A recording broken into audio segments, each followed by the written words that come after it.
Oh.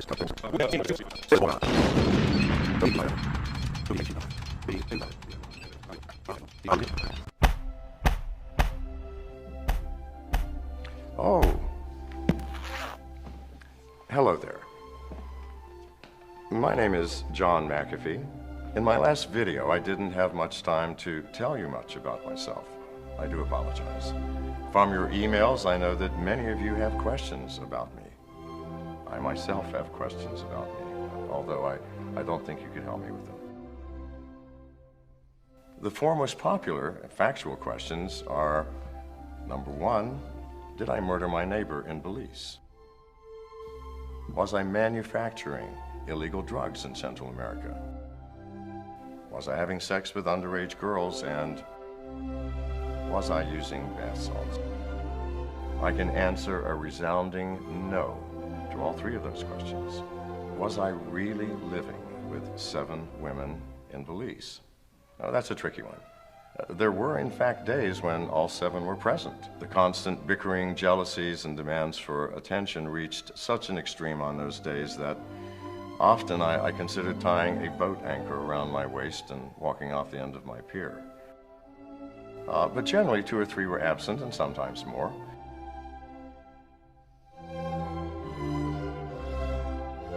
The absentees usually were absent because they were plotting with outsiders to rob me, murder me, torture me, or all 3.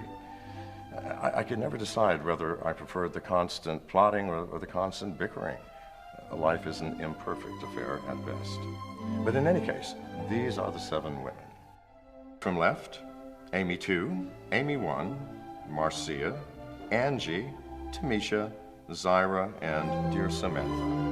Another common question is, did these women really try to kill me? Well, not all of them, of course. In fact, fewer than 50% tried to kill me. Although the few that did try seemed downright proud of it. I was angry, whatever, and I was ready to shoot him, and for some reason I missed. You tried to shoot him? Uh-huh.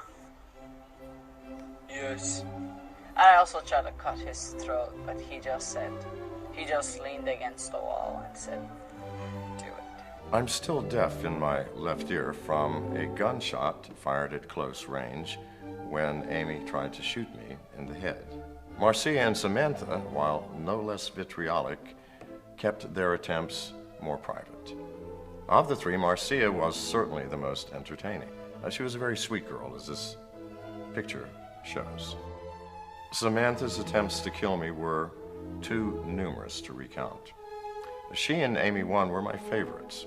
Here's a photo of us in better times. But enough of the girls. Many of you wanted to know why I possessed and carried so many guns. Well, get real. A lot of you wanted to know whether I really did escape from Belize using elaborate disguises. The press doubted it and made a great deal of fun about me because of it. This report from CNN should answer that.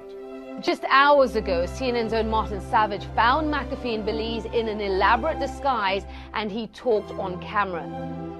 There were, of course, a multitude of questions, like, am I really a paranoid schizophrenic? Honestly, people, what sort of answer would you expect if I was? About the only question I didn't receive is, where did I bury the body of Jimmy Hoffa? Well, it absolutely is not in the parking lot of Mcafee corporate headquarters. Really. I mean it. No need to look there. You're not going to be checking on this, are you? Good then. Now, you're probably asking yourself why you're wasting time watching this crap. So I'll tell you why you're here. I had originally intended to do a second video, ridiculous and humorous like the first, and in fact, shot the entire thing in front of a green screen a few weeks back. Let me show you a clip from that. Since I became a badass, my world has changed completely around. Cops and public officials are on my payroll. Pimps, hoes, and drug dealers give me respect. Hi, John. Hey. And I do what I want, when I want. And you can too at the Mcafee School of Badass. Problem is, I've temporarily lost my sense of humor and have no motivation to finish it. And that's where you come in. I'm making all of the raw footage available to the general public to do with as you wish. Change it, add to it, make a music video out of it. Make a video game. Run the scenes backward. Change my words. Anything that you'd like. Could be dangerous, Mr. Mcafee, you're thinking. Well, keep in mind, I lived with a bunch of women all intent on dismembering me. This can't be much more dangerous. The 7 women thing, by the way, don't try that at home. Just some fatherly advice. The footage that you will receive ostensibly represents an advertisement for higher education. In truth, it is a tutorial for 2 things. The first, romantic love. Try this. Bitch, bring me my food. Bitch, bring me my food? No. The second is a tutorial on the more subtle aspects of communication.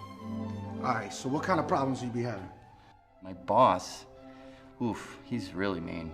For your boss, man, all you gotta do is like this. I'll cut you, bitch. It is, in essence, a story of transformation. Oh yeah, totally, bitch. Totally. Yeah, bitch. Some segments of the shoot I feel absolutely ashamed of. Specifically my book, The Traveler's Guide to Cheap Pussy. The book was a lie. As every man worth his salt knows, there is no such thing as cheap pussy. But in spite of my shame, I'm including the footage. So have at it and have fun, folks.